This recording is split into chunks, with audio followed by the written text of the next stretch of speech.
Kaveri 2 engine को हर हाल में विकसित करना चाहता है भारत। कावेरी प्रोजेक्ट के एक्सपीरियंस का इसमें किया जा रहा इस्तेमाल, इंजनों के लिए विदेशी पार्टनर के साथ डील के लिए हो रही बात।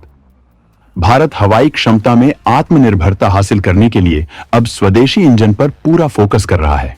कावेरी इंजन की नाकामी से भारत ने इस प्रोजेक्ट को छोड़ा नहीं है, बल्कि इस कावेरी इंजन का इस्तेमाल अनमैन्ड व्हीकल में किया जा रहा है, जबकि इस इंजन को कावेरी 2 प्रोजेक्ट के तहत फिर से विकसित करने की कोशिश की जा रही है, जिससे भारत इसका इस्तेमाल लड़ाकू विमानों में कर सके। इसके अलावा भारत विदेशी पार्टनर के साथ भी मेक इन इंडिया के तहत भारत में ही इंजनों के निर्माण की प्रोसेस में लगा हुआ है। भारत चाहता है कि कावेरी 2 इंजन को इस लेवल पर विकसित किया जाए कि इसे एमका विमानों में इस्तेमाल किया जा सके।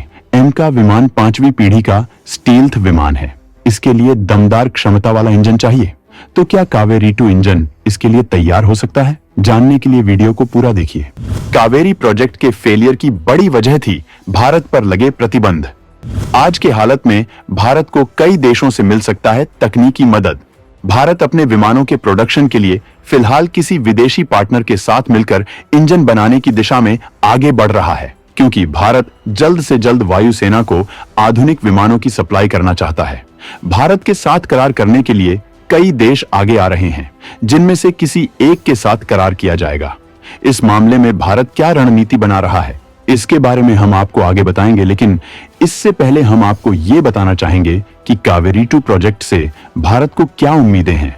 दरअसल भारत ने कावेरी प्रोजेक्ट में काफी पैसा और वक्त लगाया था, लेकिन जिस वक्त भारत इस इंजन को विकसित कर रहा था, उस वक्त भारत तमाम प्रतिबंधों का सामना कर रहा था। इसकी वजह यह थी कि भारत ने परमाणु परीक्षण किया था। बिना किसी विदेशी मदद के भारत ने खुद से ही इंजन को बनाया, लेकिन ये इंजन लड़ाकू विमानों को उड़ाने में नाकाम रहा।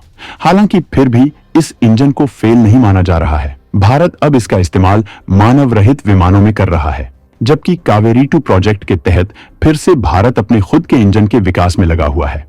इस इंजन को लेकर भारत इस वजह से कॉन्फिडेंट है क्योंकि आज भारत के पास कावेरी इंजन प्रोजेक्ट में जो गलतियां हुई थी, उनका एक्सपीरियंस है, जिन्हें सुधार कर और जरूरी बदलाव करके इसे तैयार किया जा सकता है। फ्रांस की सफ्रान ने इस इंजन की पड़ताल की थी और उसने बताया था कि केवल कुछ बदलाव करके इसे लड़ाकू विमानों के काबिल बनाया जा सकता है। भारत इस मामले में किसी पार्टनर से मदद लेता है तो ये प्रोजेक्ट जल्दी पूरा हो सकता है, जबकि भारत के अंदर अब इसके लिए लगातार इकोसिस्टम मजबूत होता जा रहा है। अगर भारत इस इंजन को विकसित कर लेता है तो ये बहुत बड़ी कामयाबी होगी और फिर एमका के लिए भारत के पास स्थायी सॉल्यूशन होगा।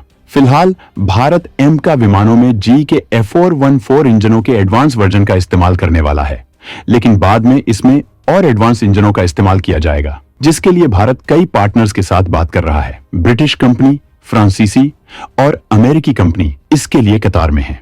इनकी सरकारों ने इस तकनीक के ट्रांसफर के लिए भी परमिशन दे दी है। अब फैसला भारत को करना है। भारत इस करार के लिए किसी तरह की पाबंदी नहीं चाहता है, मतलब तकनीकियों का पूरा ट्रांसफर हो, इंजनों का प्रोडक्शन भारत में ही हो, जबकि भारत इसके लिए सप्लाई चेन स्थापित करने सहित हर तरह की मदद भी चाहता है।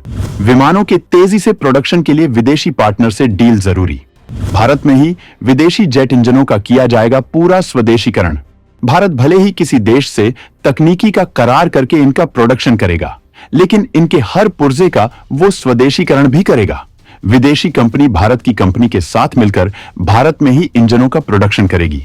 इन इंजनों के लिए जरूरी हर कंपोनेंट को भारत में ही बनाया जाएगा। इसके लिए जरूरी चीजों की सप्लाई चेन बनाकर इनका प्रोडक्शन किया जाएगा, जिससे भारत इन इंजनों के लिए पूरी तरह से आत्मनिर्भर होगा और जरूरत पड़ने पर वो इनका मेंटेनेंस भी कर सकेगा। फिलहाल तेजस MK1 अल्फा में अमेरिकी कंपनी जी के F404 इंजनों का इस्तेमाल किया जा रहा है, जबकि तेजस 2 विमानों के लिए F414 इंजनों का इस्तेमाल किया जाएगा।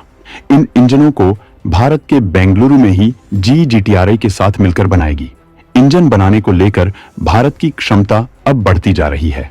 भारत ने हाल में ही सुखोई विमानों के लिए दमदार इंजन बनाया है और वायुसेना ने HAL के साथ इसके लिए बड़ा करार किया है।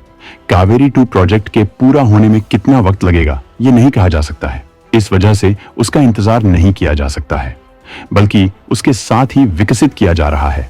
जब यह तैयार हो जाएगा तो इसे एमका के एडवांस वर्जन एमका MK2 में इस्तेमाल किया जा सकता है। फ्रांस की कंपनी सफ्रान और अमेरिका की कंपनी जनरल इलेक्ट्रिक को वहां की सरकारों ने भारत के साथ करार करने की परमिशन दे रखी है, जबकि ब्रिटेन की रोल्स रॉयस भी इस दौड़ में शामिल है।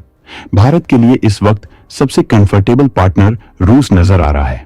भारत की नजर रूस के उस इंजन पर है जिसका इस्तेमाल उसने अपने सुखोई 57 विमानों में किया है।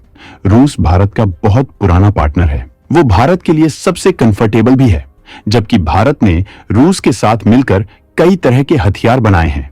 भारत इससे पहले रूस के साथ मिलकर सुखोई 30 विमानों का प्रोडक्शन कर चुका है, जबकि भारत रूस मिलकर ब्रह्मोस मिसाइल का निर्माण कर रहे हैं। वहीं भारत रूस के साथ इग्लायस मिसाइल का निर्माण भी कर रहा है। रूस भारत को तकनीक देने में कई बैन नहीं लगाता है, जबकि पश्चिम तकनीक देने में बहुत ज्यादा आनाकानी करते हैं। भारत रूस के बीच भारतीय रुपयों और रूसी मुद्रा में व्यापार होता है। भारत रूस के इतने करीब है कि तमाम पश्चिमी प्रतिबंधों के बावजूद उसे हथियारों के लिए ताबड़तोड़ तकनीकी सामानों का निर्यात कर रहा है, जबकि उसे घातक हथियारों की सप्लाई भी कर रहा है। दोनों ने इसके लिए सीक्रेट रूट तलाश लिया है। वहीं भारत रूस से ताबड़तोड़ तेल भी खरीद रहा है। भारत रूस से जो तेल खरीद रहा है उसका पेमेंट वो रुपयों में कर रहा है, जिसकी वजह से रूस के पास भारतीय रुपयों का बड़ा भंडार है और वो भारत से तमाम खरीदी करने में कामयाब हो रहा है।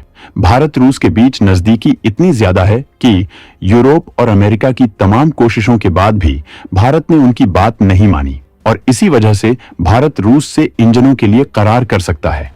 अमेरिकी कंपनी की इंजन सप्लाई में देरी भी भारत को ऐसा करने के लिए मजबूर कर रही है। अगर अमेरिकी कंपनी वक्त पर इंजन डिलीवर कर देती तो भारत पश्चिम पर भरोसा कर सकता था, लेकिन अमेरिका तकनीकी के लिए तमाम नीतियों में भी भारत का समर्थन चाहता है।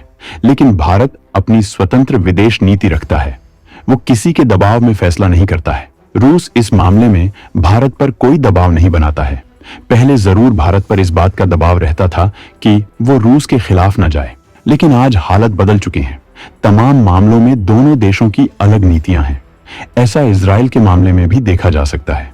भारत आंतरिक तौर पर इजराइल के साथ है, लेकिन रूस ओपनली ईरान के पक्ष में है। तो दोस्तों, लड़ाकू जेट के इंजनों पर भारत की पॉलिसी पर आपका क्या सुझाव है? कमेंट में बताना न भूलें।